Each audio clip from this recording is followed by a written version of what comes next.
Winning Cures Everything. Now for your hosts, Gary and Chris.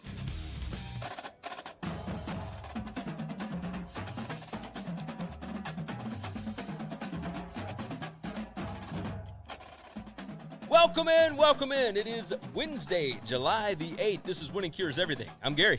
I'm Chris. Much to discuss today. We might finally have some answers regarding football this fall. Not a whole lot, but we know somebody that ain't going to be playing.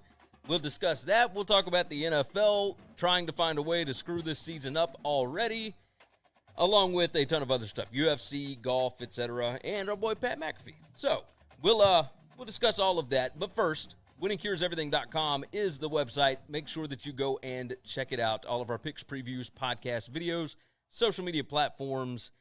You can find us live every day, Periscope, Twitch, Facebook, and YouTube. And if you missed the live show, you can always get the podcast. It's at all your favorite podcast apps, Apple, Spotify, Google, Overcast, whatever. We're all there. You can go find us over there. Make sure that you subscribe and that you leave a nice 5-star review. We've had a lot of reviews rolling in here lately, and we do appreciate that. Not a lot of written ones. People just clicking the 5 stars. Y'all, write something in the comments. Help us out here. Do us a favor. Just send in a question. Tell us what you like about the show. That's at work here, but we do appreciate the 5-star little yes. smile. I'm not going to complain about that. I do appreciate it. Yes, we definitely appreciate that. So, again, 5-star written review over at Apple Podcast. We do appreciate that. If you jump in the show live today, right there in the bottom left-hand corner of your screen is the chat box. It does not matter what platform you are on. Your chats will populate right there. All of your messages will pop in there. So whether you're on Twitch or YouTube or whatever, you're all going to be talking together. You will be right there. I have spruced it up, made it look nice and pretty for you.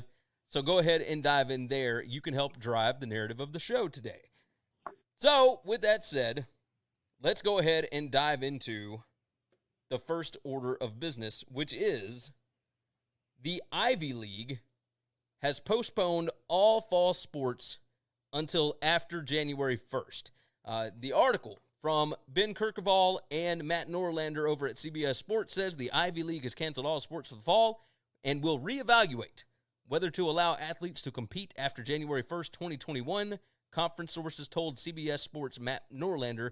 An official announcement from the league is expected Wednesday evening. Now, the 2020 college football season, this doesn't have anything to do with FBS. It does affect one FBS game, and that is Princeton at Army on October the 10th.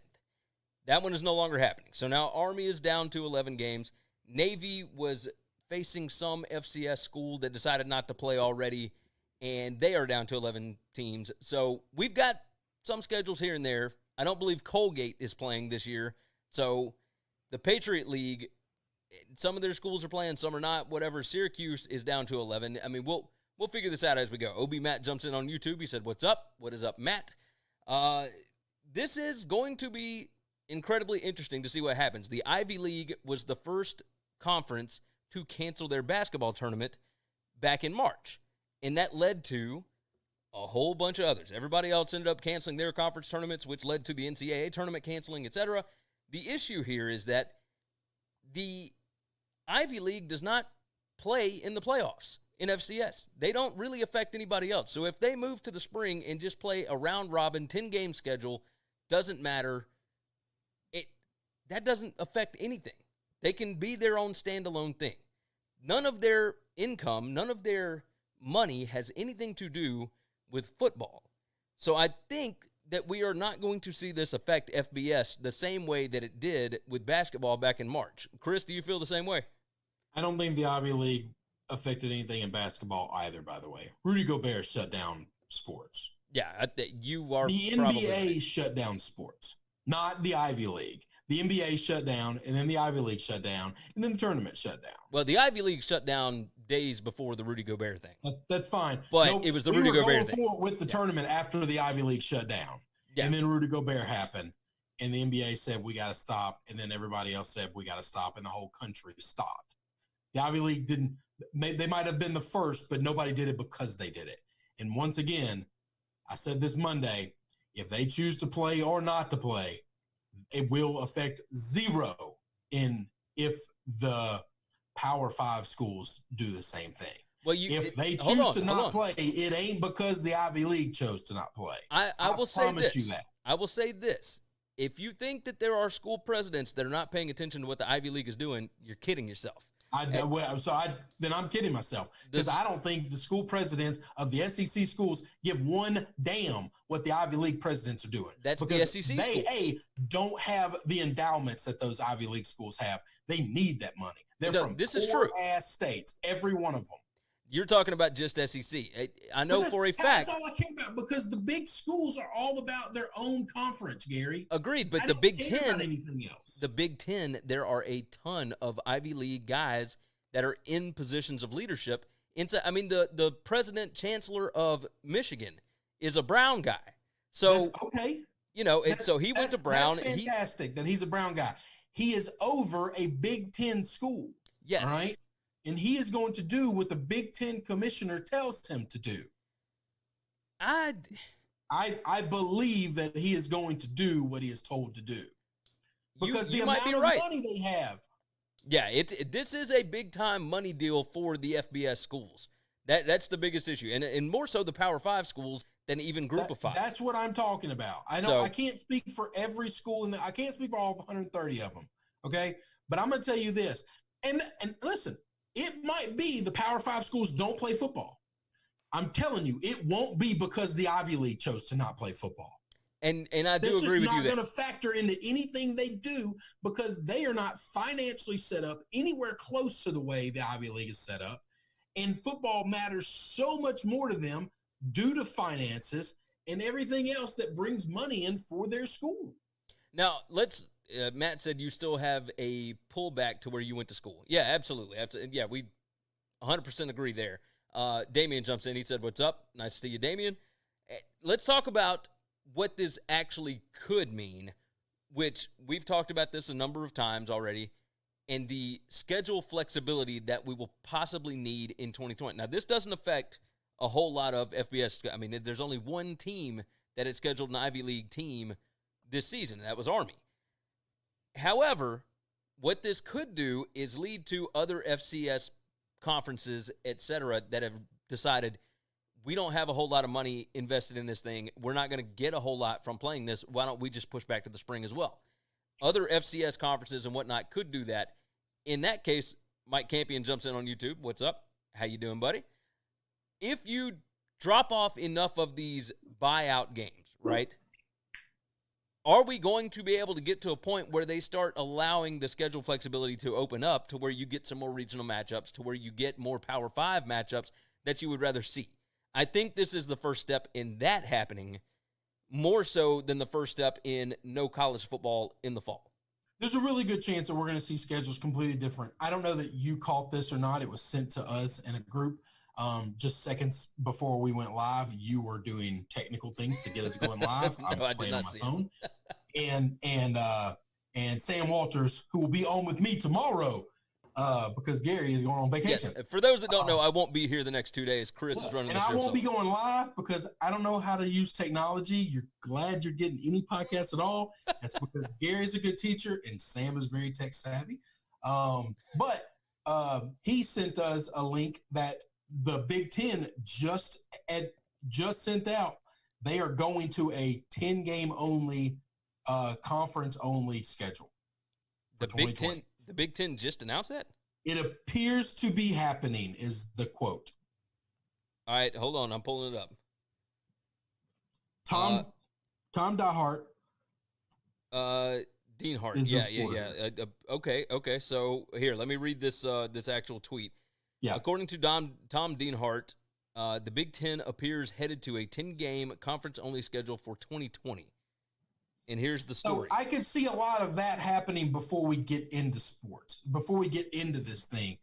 But I don't see the conferences just quitting altogether because the Ivy League quit.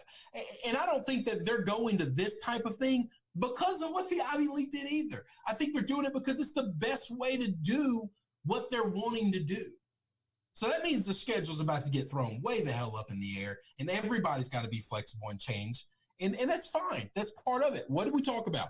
I'm willing to be as flexible as I have to be as long as it means getting sports this fall. That's it. Yeah. I don't care what it costs me. I don't care what they have to give up.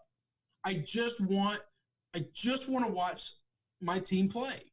I want them to be safe, and I care about the kids. God, I care about the kids. I fight for them more than anybody else, and I fight against the biggest monster that keeps them back more than anybody I know.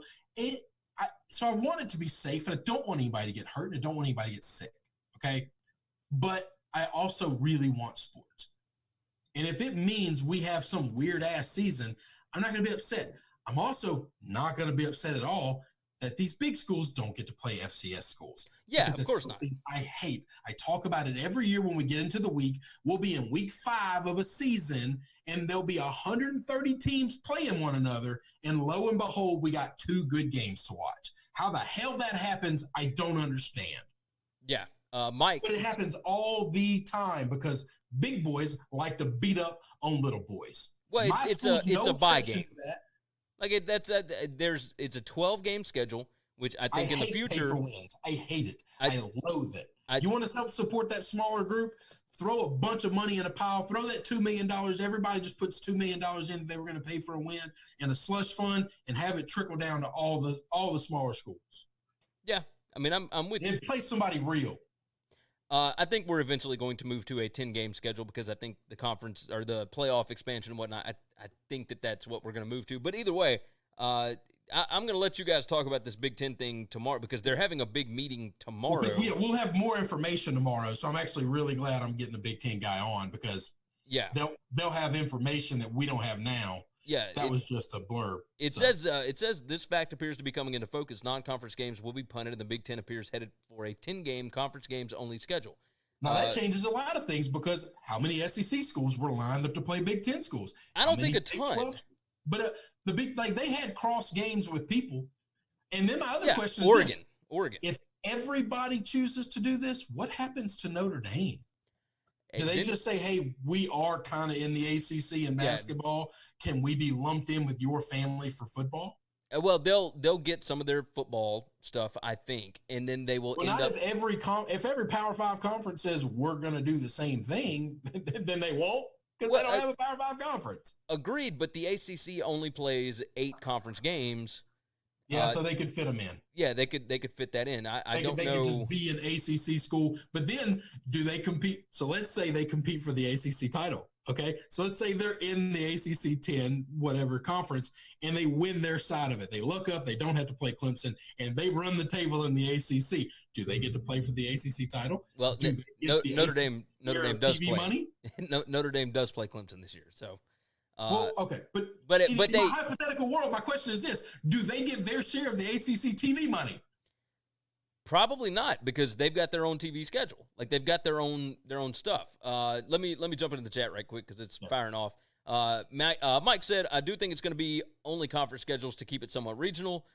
He said, I was looking forward to the Ohio State-Oregon game, 100%. And a lot of people were, right? A lot of people were looking forward to North Dakota State and Oregon. So, La Puta del Tren something said, Del Con La Cia on Twitch. It's nice to see some new people on the Twitch. We agree. Hola, amigo. Mike Campion said, I 100% agree, no FCS. Matt said, it's boring to watch a big FBS school play an FCS school. Usually it's a beating and not even fun to watch. 100%. It's just, it's extra work for. It's just awful. Yeah, it's extra work for your second and third teamers. That's all it is. Oh, it's unbearable. Your coaches love it. There's no doubt the coaches love it. Oh, absolutely. Well, it depends on the school. Coaches that love it, nobody else likes it whatsoever. The fans hate it. It's a tax on season ticket holders. It's a preseason game. You got to pay. Yeah. You got to pay the full boat for it too. You don't get a discount, and it just sucks. The only things that can come out of it really are bad. Like that's the only thing that can cut because you can deal with injuries. You can deal with whatever. Somebody get hurt. Yeah, and both of those are no good. And if you win it, you were supposed to win it. I mean, it. And if you don't win by enough, if you beat them by 27 and not by 32, then somebody in the playoff committee is going to be like, maybe that defense isn't really as good as we thought they were. Well, it's like it's Alabama against the Citadel in 2018 or whatever, where Alabama and them were tied at 10 at the half. Now, Alabama won 50-10. 50-10, but they were tied at 10 at the half. So, of course, it's, what's wrong with Alabama? And that meme went viral. I mean, just went everywhere. Oh, yeah. No, it did. Yeah, you're right. It's a mess. I loathe these things. There's Matt, enough bad teams in big conferences that you can just beat the hell up on them, okay? Everybody has a Rutgers or a Vanderbilt, and you just go kick the shit out of them. That's fine. Yeah. Matt said if the big school wins, it's the, well, you should have won, and if the FCS school loses, they get railed. Mike said might get lumped into the ACC or the Big Ten for regional, talking about Notre Dame. Damian said the Big Ten because the Big Ten's got 14 teams to figure out. I don't think they'll get lumped in with the Big Ten. Damian said, I don't see why the college sports don't just do a league tournament like the major sports do instead of having all these conferences. I don't know what that would look like. I don't know either. Mike said Notre Dame has the NBA I'm open to all ideas of changing up the way college football is done sometimes. I'm very much an outside-the-box thinker. If you ever want to hear me talk politics, local politics of how to handle schools and things like that, I got some kind of crazy shit that I think. It ain't all right, and it's all going to come with problems, but it's also fixing problems with solutions that nobody in the world that I know of ever talked about or thought of. Mike said Notre Dame has the NBC contract. Yeah, they've got their own independent television contract. So. I get that, but does that mean they're only going to get their home games? And now if they've got to mix in with the schedule, they were originally going to get 9 home games.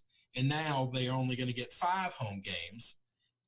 Does NBC lose money on that deal when they play on the road? Are they going to be able to broadcast some of those games on NBC? Or that's my question of how the TV is going to work. That's it's not as simple as because you're joining a network that already has a television contract. Yeah, okay. And you have a television contract. Are we going to simulcast both games? Are we going to like every one of their games? Can we get it? This is what I've always wanted in my life. Can I get the NBC coverage on one channel and the exact same being covered on another, so I can pick who I listen to watch? Yeah, I mean that'd be nice. Who knows? If the NFL could give me 2 options to listen to every game, I would be the happiest person alive. Ben said it's cool when the FCS team wins, though, or when the G5 team beats the P5 team. Yeah, we all remember App State over Michigan and stuff like that. So, of course, we enjoy those. That's the point. Problem. The one time out of 4,000 that it happens, we remember, and it's so exciting. That means we go through 4,000 other opportunities of pure hell to hope that we get that one thing. Well, and I mean, to be fair, like North Dakota State has more wins on the road in the Big 12 than Kansas has over the last 6 years or whatever. So, I mean, but we're not talking about Kansas here. Give me a Rutgers stat. Give me a Vanderbilt stat, because that doesn't matter at all. Yeah. No, I'm with you. I'm with you. How many of those are against Kansas? Because I bet at least 3 of them are. Probably a couple at least. No, I don't know that North Dakota State's actually played Kansas, but they beat Kansas State. I don't know. North Dakota State's good. App State's good. They need to come up to a different level. We need some conference, pick them up. Let's go. Yeah, exactly. Along with that, by the way, we're going to stay on college football momentarily. Just a slight blurb, doesn't actually mean a whole lot. Northwestern and Wisconsin moving their game away from Wrigley. We wanted to make sure we hit on that for our Westlake Pirates boys. We'll cover that tomorrow, too. I told Sam specifically I didn't think we were going to hit that today. Okay. So we'll try to get in the nuts and bolts of what that means. So here's the thing, though. My question is if they're only going to a 10-team schedule, I guess they want to nix that because they're probably looking at doing no fans or limited fans. Yeah. No, it's going to be at Ryan Field. If they do the Wrigley Field thing, they really want to make sure they can sell that out. Oh, yes, 100%. That's going to be a special thing. So, okay. Mike said North Dakota State might be an FBS team soon, and then Trey Lance for Heisman from Ben. Yeah, 100%. I'm all about it.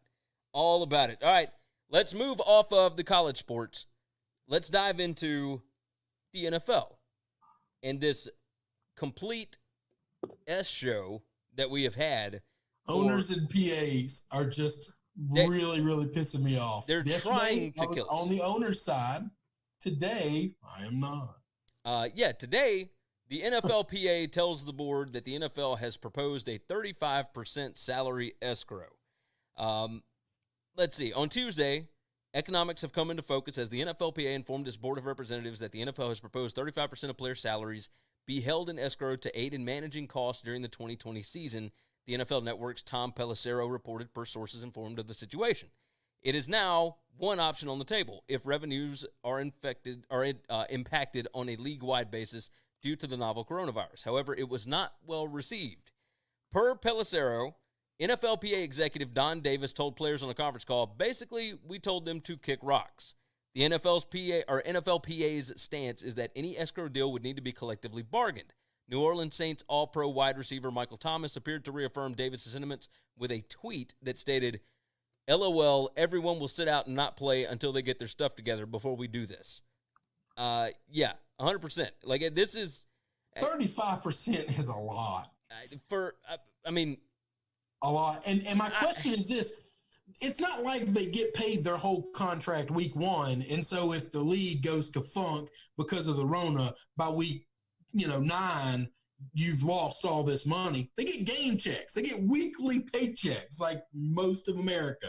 Yeah. So, like, are you asking for 35% of every check goes into escrow and to be held? And then at what point in time do those funds get released? Because, like, I work in the home business, okay? I do a lot of floors, do a lot of construction. Both parties have to put, like, the buyer has to put money in escrow. And the seller doesn't get that money until, like, a percentage of the build until all warranty things are upheld, whatever, all stuff. And then once everything is signed off on by lawyers, because they got to get their piece, then the money gets released to the other. So what is the thing that would channel the releasing of the funds to go back to the players? The completion of the season, the completion of the postseason? I mean, they haven't announced. And like that's the crazy thing. Like, you can't just say, I want 35% of your check and not tell me how and when I get it. Putting in escrow is a safe thing. It's not like it disappears, and it's definitely not sitting in the owner's checking account drawing interest, okay? They have to pay it out. My question is I want to know what the escalators are to cause it to be released to the players. Yeah, I would like to know a lot more about this deal. I mean, obviously, the only information that we have is coming from the NFLPA. The owners won't make a lot of money this year. That I understand that fear of the owners. My fear is if you think you won't make enough to pay your payroll, then I'm a little worried about that. Yeah. Oh, I agree. Mike jumps in, by the way. He said, for the first time ever, NHL did it right behind closed doors and getting along to finish the season. Baseball and NFL are a mess. And Ben said it's the MLB all over again.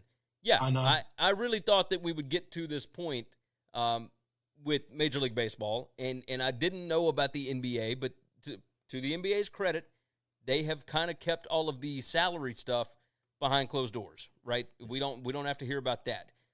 Matt said those Gulfstream payments don't pay themselves. Isn't that the truth? But this whole situation, and cheers to the NFLPA for coming out and actually putting this out there, because this is kind of crap. I'm going to be pissed. That's what we're looking at. Last week, we brought this up, and it was Friday when it was the first thing about the NFLPA saying, we don't want to play preseason games, which, by the way, they have not decided on whether or not they're going to do 2 or none. But the PA came out and said, we don't want to play any preseason games. And then later that night, they came out and said that they wanted 80-man rosters for the season.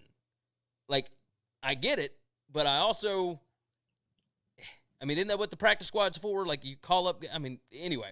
So, listen, hang on. I'm not opposed to expanding the roster size due to this situation, okay? 100%, I'm okay with that. I'm good with all of like those types of things, all right? But here's the problem with the practice squad is if you ever pull a player off the practice squad and then you ever send them down, they become a free agent that could go through the waiver wire again. You have potential to lose that player pretty easily. Yeah. So you want to basically and those players will make more money basically. So you have those practice squad players becoming a part of the roster. They'll get actually game checks and they'll be higher compensated than what they are. That's good for the union because it's more union paying dues. I do not believe that the practice squad players are official members of the union.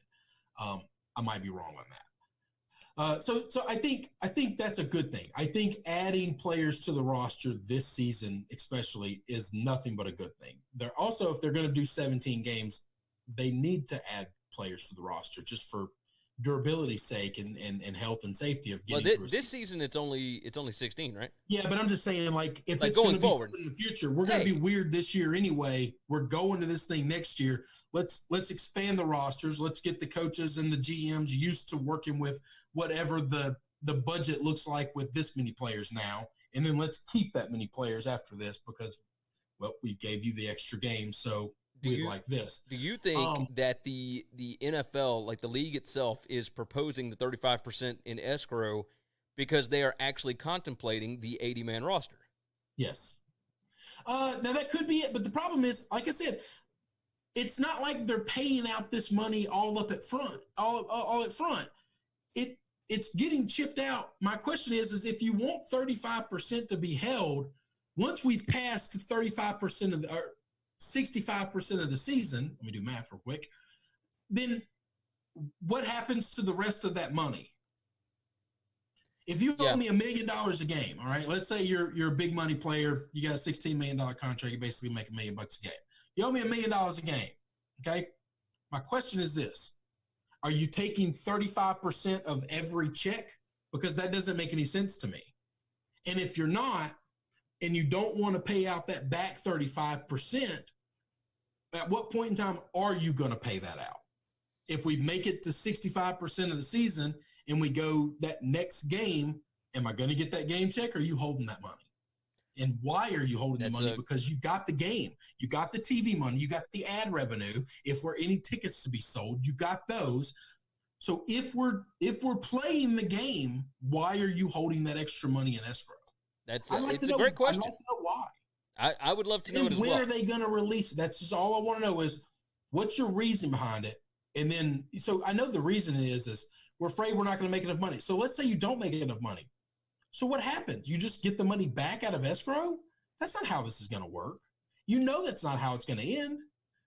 So it just sits in limbo until you negotiate it? That's not okay either. Let's see. Hold on. We got 30 NFL teams. Is that right? 32. 32. Oh, 32. Yeah, excuse me. So if we've got 32 NFL teams and we are adding 27 players per team, you're adding and those players will be on a league minimum deal of probably somewhere between $300,000 to $400,000. So let's just say 400,000. Let's just round it. That's 864 times $400,000. That is another $345 million that the league has got to come up with. That seems like a lot to a guy like you and I. This is a league that makes $100 million a year in revenue. $100 billion. Sorry. Yeah, and agreed. But okay. But if you're already worried about costs, anyway, is bare minimum for 20 players. Yeah. I mean, who knows? But this is going to be interesting to pay attention to because I'm getting this feeling out a window. You save $100 million there. So I just cut that in a third. Just pushing him down this flight of stairs. I'm getting a little worried that we might not have NFL to start off September. They'll figure it out, but I don't know that we'll have it on time because these bastards are going to play games. Yeah, that is so. With the NFL, with all these major league franchises, right? Major League Baseball, NHL, football, NBA, whatever. We weren't worried about them actually playing because these are professional players. It is their job. They're going to have to go to work, right? So the NCAA, we were worried about how can they make these kids play football if there is no financial compensation. This isn't their job. If it's not safe enough to go to the campus, why would it be safe enough to play? That was that side on there. Now on this side, well, there's not going to be that much money coming in, so we're going to have to cut salaries or we got to cut costs somewhere, blah, blah, blah, blah, blah.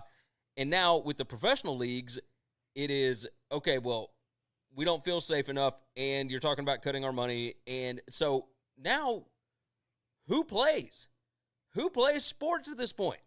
Well, no, that's what I'm worried about. The pros are going to figure it out. The problem is we're just kicking this can down the road farther and farther and farther. And I'm not saying that these guys shouldn't be fighting for things for themselves. What I am saying is that some of us are sitting at home and we're not doing okay. All right. We're not. Yeah. Right? We need something to distract us because some of us have lives that suck. Okay. And it was sports. That may be pathetic. that may be really sad. But I could really use mentally something to focus on outside of work. I need something to take my mind off of the stresses of family and work. We have done a show every Monday through Friday since the pandemic, well, really before the pandemic started, and we have talked sports every day, but we may have to learn to dive into pop culture a little more. I know we talked about Johnny Depp and his wife pooping on the bed. I'm not worried about that, but I am worried about like the mental faculties of just when this is over. I'm used to going downstairs and turning on, pregame of baseball right now and pregame for NBA playoffs.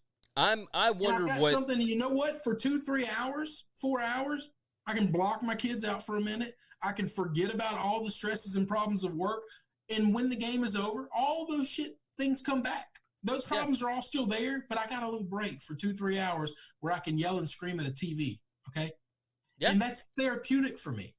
And I think it's for everybody. I've got a pretty damn easy life. Okay. I don't have a lot of problems. And these are I call them bullshit rich white people problems. Okay. Maybe that's insensitive. Maybe that's a terrible thing to say. These aren't real problems. They're made up bullshit problems. All right. But I would really like to have sports back. Yeah. Yeah, I agree. Damian jumps in and I'm mentally not doing well. I think you'll survive.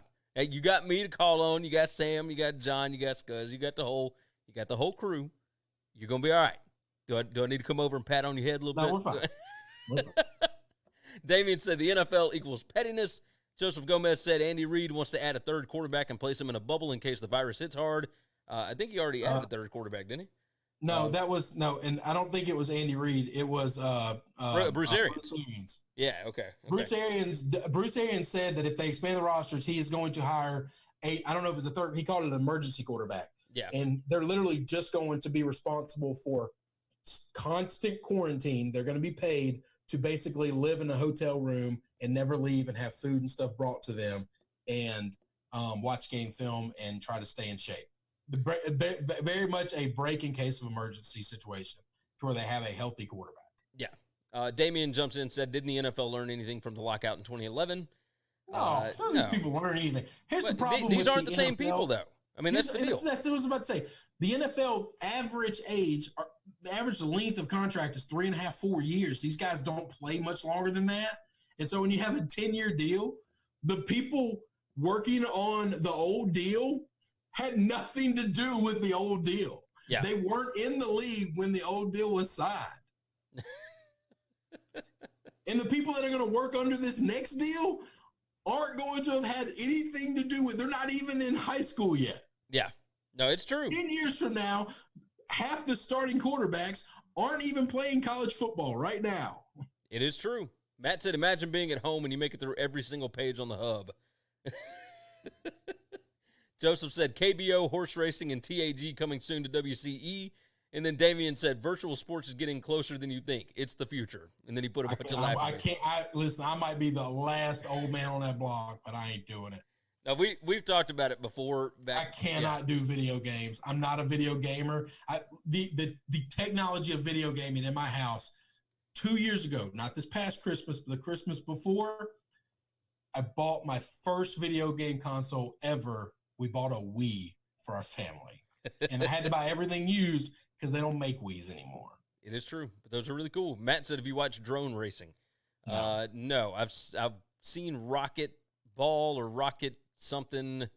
I don't know. One of my friends in San Francisco is really into it. I'll watch Rocket League. I'll watch people get hit in the face with stuff. I'll watch people doing things. I won't watch people sitting on their ass playing video games. I just won't do that. Mike said, I agree. I cannot do virtual sports. I can't get into it at all. Y'all won't have to worry about it. I'm their market product. I'm the guy that should love it. I'm fat and I'm out of shape and I don't want to move a lot. Like, getting couch locked is fantastic. Yeah. I want to get couch locked on a Saturday starting at 10 a.m. with College Game Day and not move until 2 in the morning when Pac-12 After Dark goes off. That's what I want. That's the couch lock I need. Yeah. So, and we'll see. I mean, we might have it happen. Who knows? But I mean, good gracious. I'd love to get Felica on. I need to hit him up. It's been a little bit. I'm just curious as to what he thinks. I just want to know what these, because not that he doesn't have any inside information. He doesn't have any. None of these people know. Nobody knows what the hell's going on. But I don't think game day is happening this year. What do other people think about this stuff? When I say it not happening, I mean it'll be happening in a studio. Yeah, it'll happen. They'll all Zoom. We'll see Kirby from his home, and it'll all. Ben said, "I'd like to not watch Kyle Larson play video games again, please." Golly. Damian said, "Hey, at least we have the dog show thanks to Animal Channel." Yeah, well, I like watching puppies. That's fine, I guess.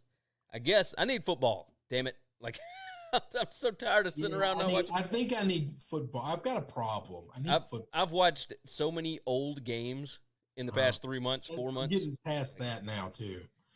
Let's dive into UFC. We're already 35 minutes deep in this. We only hit 2 topics. UFC 251 preview for this weekend, because I'm not going to be on the show the next 2 days, and I love UFC. I told Chris I wanted to hit on this today so I can go on and get my picks out and whatnot, and that way Chris doesn't have to worry about talking about it. Chris likes watching it.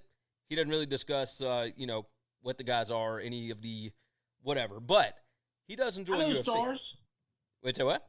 I know the stars. Yeah, you know the stars. Yeah, you're the I'm the casual fan. Casual fan. There's some dudes I really like that I know that aren't stars, but I find them very likable. Yes. Oh, absolutely. And there are several stars on this bill Saturday night.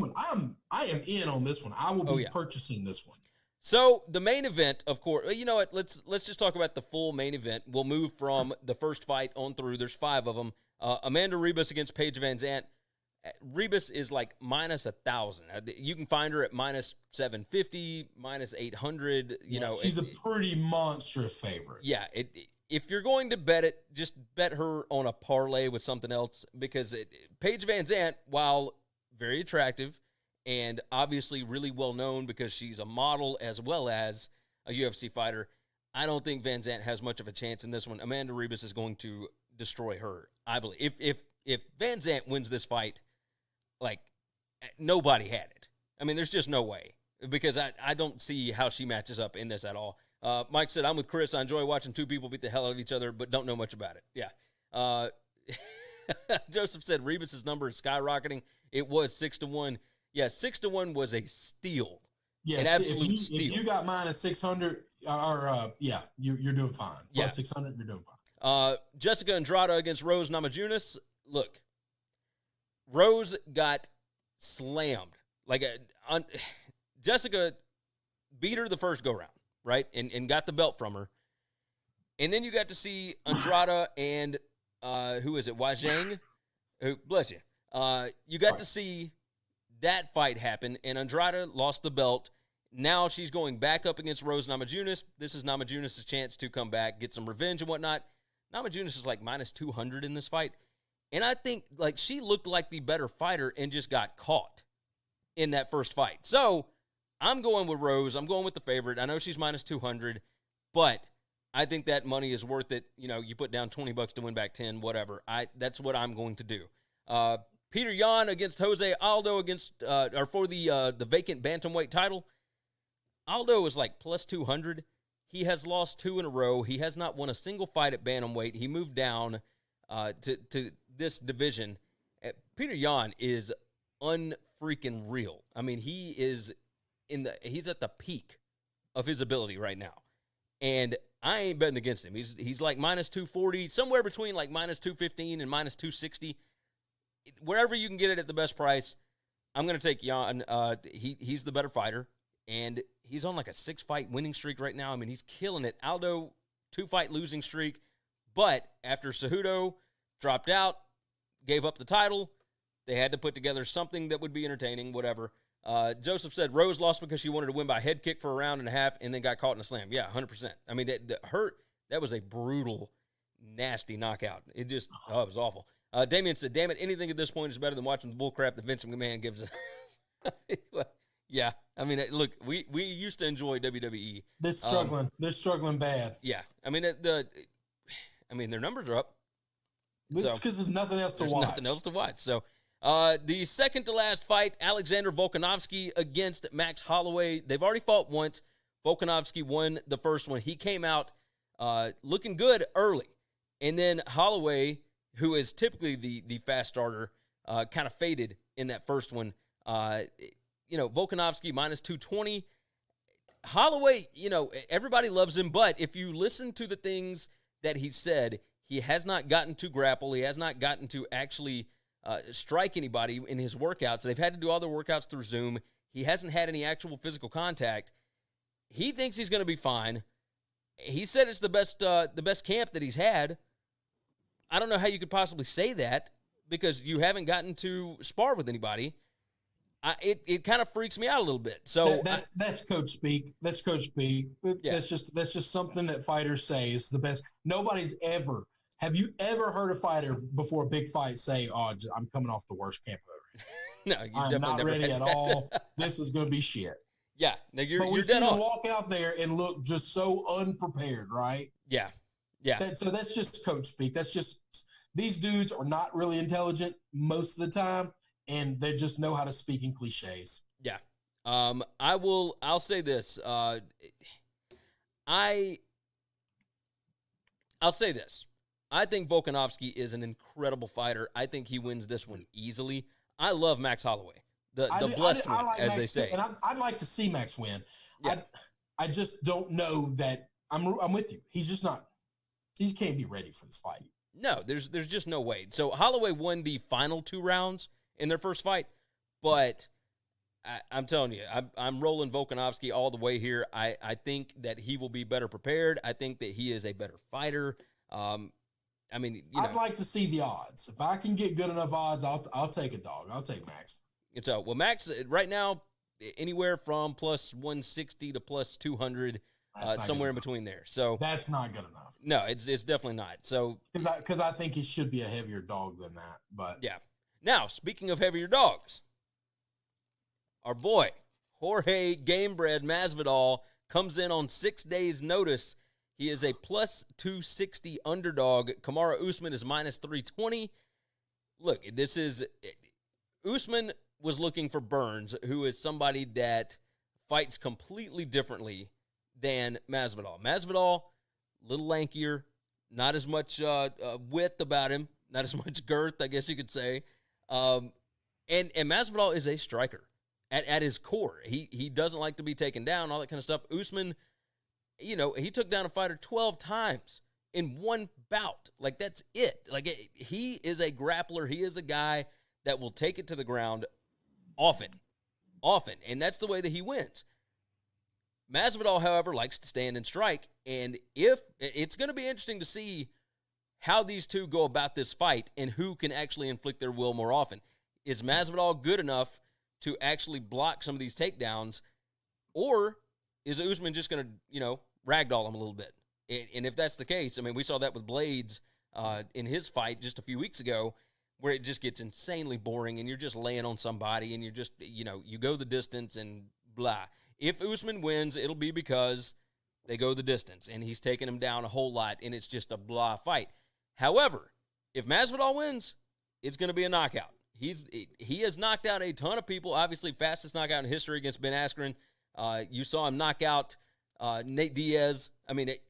This has the potential to be incredible. And these two do not like each other. And Masvidal likes to talk a lot of crap. There's a whole lot of Conor McGregor going on here where he can get you out of your game. Usman had been preparing for Burns the whole time. Masvidal has been preparing for Usman since, last November?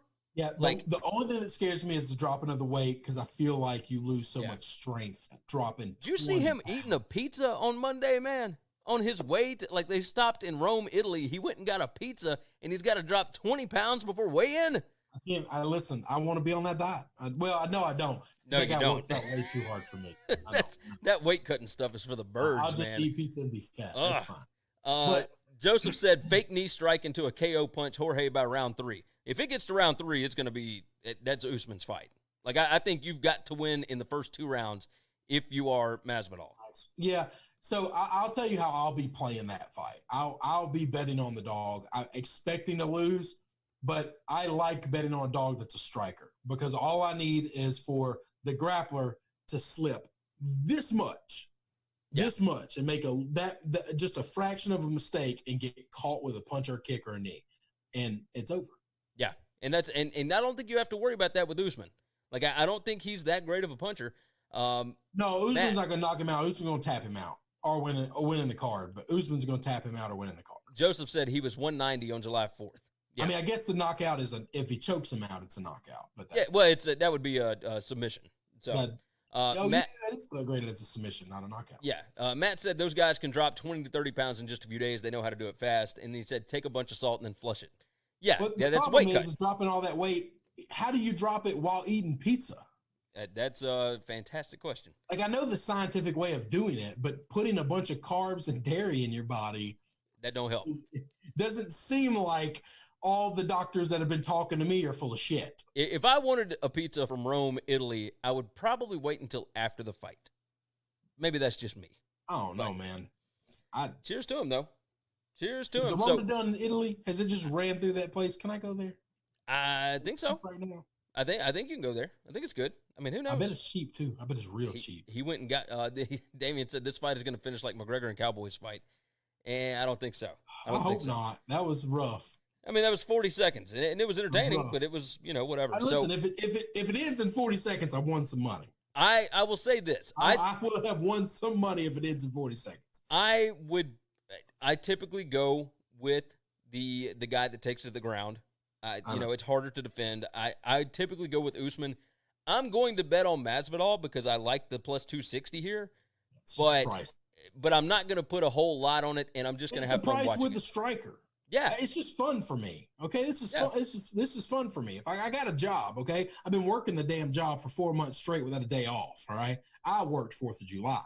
Okay, I've got a job to make a living. I need something fun in my life. Yeah. This is going to be fun. You got that right. You've got that right. All right, so that wraps up our UFC 251 preview. We've got 2 more topics that we're going to hit, and they're not going to take too terribly long. The Ryder Cup. Postponed until 2021. We had some people jump in, talk about that. Michael Fritz, I believe, on Twitch talked about it. Joseph said Fox Bet only has it at plus 220. Look, these odds are going to change. They're going to vary. You can search around and find different spots that have the odds. So you can look at a bunch of different books. Go to sportsbookreview.com and find out who's got the best odds for Masvidal if that's who you want to take. Or if you're going the other way, you can obviously find it over there as well. But sportsbookreview.com has got all of your best odds and whatnot. Ryder Cup and President's Cup both push back a year so that hopefully they can get fans in attendance for it, because obviously we would like to have fans for the Ryder Cup. That is the one golf tournament that, I guess besides the Masters, you would like to have fans at the Masters. But Joseph said, you like that softball. I know you do. Yeah. And then Damian said, this fight's going to end quicker than Goldberg and Lesnar at Survivor Series. I don't even know if that was a fast fight. I didn't watch it. I don't know. I get maybe it was fast. Who knows? We had people talk about the Ryder Cup and whether or not they were going to postpone it or if they would just hold it without fans. The Ryder Cup is the quintessential fan event in golf, right? It is the home country. It's the only match in golf where it's us versus them. Yeah. It's a team aspect. It's America versus the Europeans. And it is always more fun with fans. It's held over there, it's fun with fans. When there's more interaction with fans. Yeah. There's a lot of fan interaction. If you told me I could go to one golf event and you gave me the Masters, which is really, really, really hard to walk away from, or you gave me a Ryder Cup anywhere, I think I would take the Ryder Cup week. If I could be there for a week and watch the whole thing, I think I would take that. It's more fun. Like, obviously, the scenery. Because that's what matters to me more. I love golf. The Masters is iconic. The Masters is hallowed ground. But there is a lot of I think these guys are more approachable and more accessible when they're at the Ryder Cup with the fans. I think that would be more fun. I just think it's more interesting. It's the only time in golf where it's okay to boo somebody. Yeah. I kind of like that.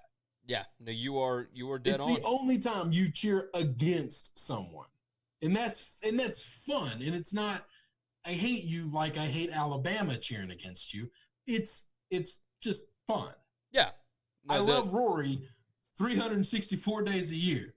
But during the Ryder Cup, 360. But those 5 days, that week, I'm hating you. Ben, by the way, said no way, Masters for sure, or an Open in Scotland. No, if you're wanting to go and have a good time, then it's got to be Ryder Cup. I would be so afraid if I went to the Masters. I would be terrified. My anxiety level is so high just being in normal people's houses, like just going to someone else's home. Being at the Masters, being in Augusta, I wouldn't ever get a good night's sleep. My entire time there, I would just be petrified. That you'd end up getting kicked out. Well, it's not even that. It's just I don't know where to look. I don't know I don't know what I'm okay to say, do, to where to stand. Like I feel like if I step on the grass wrong, I'm going to get yelled at. I'm fat. If I leave a dent in the ground, like will they kick? Like will they get mad at me? Like it makes me so nervous. It's too perfect. It's going into rich people homes. It's too everything is pristine. And I feel like I don't know what's okay to touch and what's not. It's a different world. It's a different world. And I don't feel comfortable in that world at all. Hey, Mike said the Honda Classic in West Palm is a huge party, and that's a good time. I'm more now. If you gave me the Masters or I'd take my chances with being uncomfortable and weird to do something awesome. Yeah, to go see the amazing like the Masters. The Honda Classic, something I feel like I can get into if I want. Damien said golf equals NASCAR, and then he put a bunch of sleeping faces. Hey, I get it. There's a lot of people that don't like golf, and that's fine. Ben said true, Chris. Very true. I get it. There's a lot of people that don't like golf. We've gotten older. We see the beauty in the sport. And no, it's not always the most entertaining thing to watch. It's not the best sporting event. It's got a lot of great young personalities. But it really does now. Golf is in good hands right now. It really is. Yeah, it has definitely improved over the last decade. It had Tiger and it had Phil and it had nobody else for a long time. And thankfully, Tiger was the most iconic figure I've ever seen in my life because golf would have died without him. Now, there are 20 young golfers that you can love or hate, and they're really, really good. Yeah, no, you are right about that. There might be more than 20. Yeah, no, there's a ton. I mean, it's just a bunch. It's in good hands. Yeah, there's guys that you want to watch. They have personalities, and they talk shit. Yeah, to one another. They threaten to fight one another. It's NASCAR. Yeah, it's getting to that point. It is getting to that point. Let's dive off of that. Let's close out with this one. Pat McAfee signs an expanded partnership with a gambling company that we are not supposed to name on the show. So go check out sportsbookreview.com. But it is the first ever official partnership between a legal sportsbook and a sports media personality. This is a massive, massive deal. They are expanding to build a differentiated influencer network. They are talking about all kinds of different things. McAfee Show is going to expand to 3 hours. This is huge. If you haven't seen the video, go watch. It's at Pat McAfee on Twitter or Instagram or whatever. Go take a look at it. The guy, when the deal went through yesterday, went to the bank, got out, $500,000 in cash, and took $50,000 in cash, in backpacks, to each of the guys that work on his show. Now, we've only got 2 guys that work on our show. It's just me and Chris. $50,000 in cash, a lot of money. Like, we would both feel really good about that. But we ain't there yet. But McAfee, retired from the NFL 2017, joined Barstool, then started his own thing.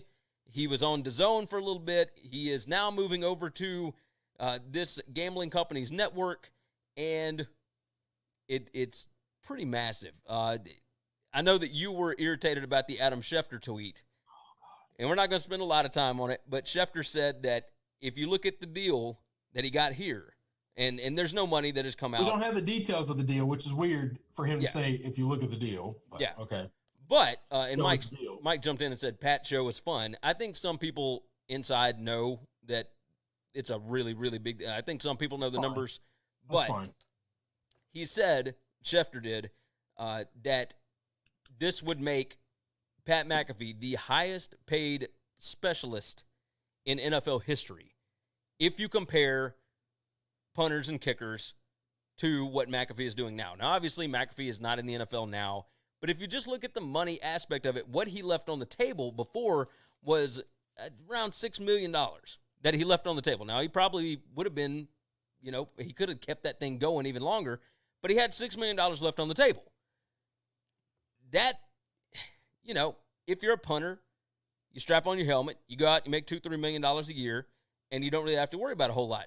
However, if you bet on yourself and you know that you're better than some of the guys that are doing the sports media stuff, you go out there, bet on yourself, and you can make an astronomical amount. Now, what Chris would like to do is compare it to Michael Fritz jumps in on Twitch. He said, "What's up, fellas? It's good to see him in."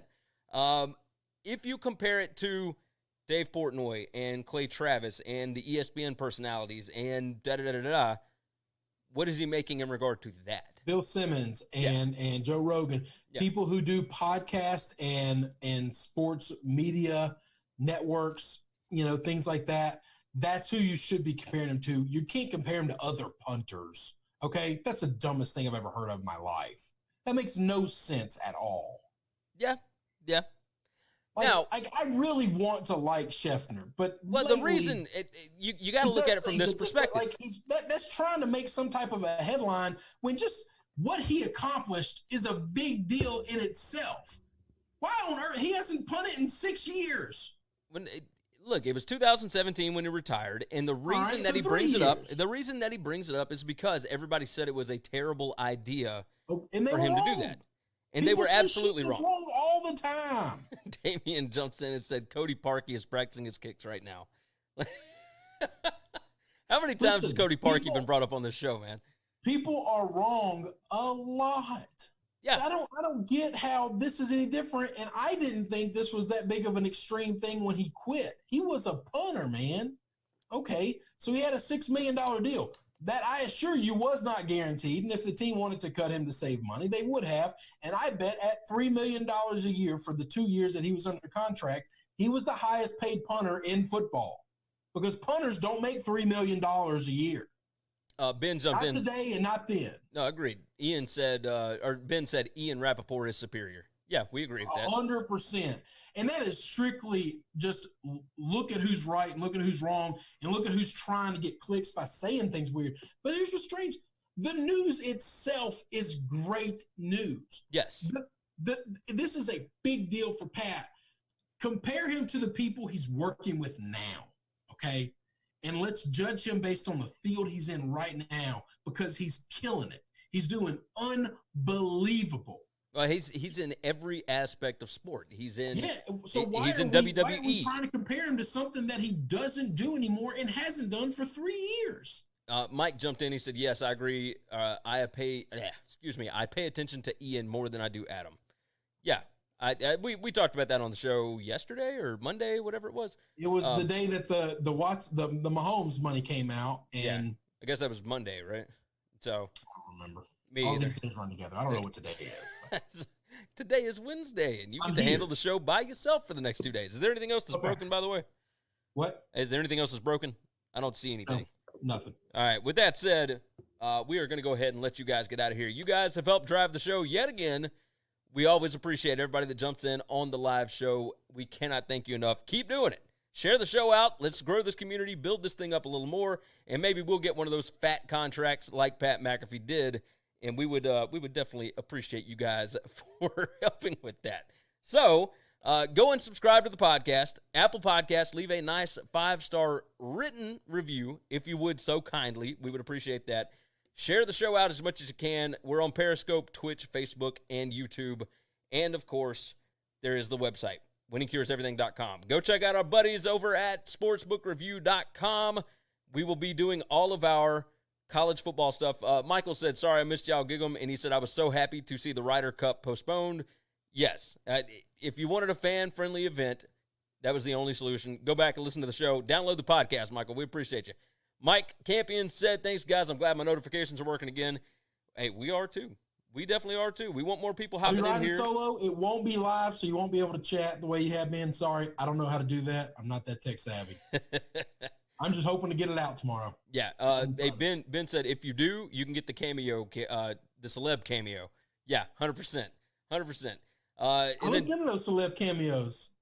Joseph said, yeah, we want that little book bag of money too. 5,000 works. Hey, you guys get us a fat contract like that, we'll see what we can do. You guys I are really the wish we knew the money. You guys are the central core. You are the core fan base, and we appreciate you so much for being here and knocking that out for us. So, again, podcast, all of the different live feeds, the website. Hey, can I get 2 seconds to throw out one thing that I just saw? Literally open Twitter to see what's breaking. Yeah, go ahead. 3 different Patriot blogs. I know no one cares. Just shared out. Antonio Brown just posted a picture of himself in his Patriot jersey with winking eyes. And they said, holy shit, it's on. Let's go. We'll see. We'll see. I'll let you talk about that tomorrow. I don't think that is happening, by the way. You cannot call out the owner for getting jerked off by masseuse openly and then him hire you back. No. Don't know that works well, but... Ben jumped in on Twitch and said, nobody cares. The guys are killing you. They're killing you. All right. You don't care if it happens. Yeah, you got that right. All right, fellas. Take care of yourself. Take care of each other. And Chris, we'll see you tomorrow. Thanks for checking out Winning Cures Everything. If you want to keep up with us, hit subscribe on YouTube or your favorite podcast app. Visit the website at winningcureseverything.com, or you can like us on Facebook or follow us at Winning Cures, at Gary WCE, or at Chris B. Giannini on Twitter. Share out the show, leave a nice review, and make sure to comment and